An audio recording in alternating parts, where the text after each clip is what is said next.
I think this piece lights the fire for us about who and what we are.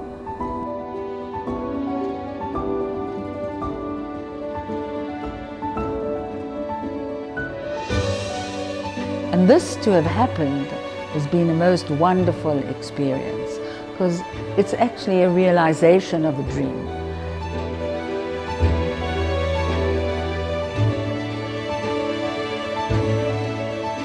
The ideals of the revolution are relevant to us today. We still seek them. We still try with our marvelous constitution. We still live in the hope that we can fulfill that constitution.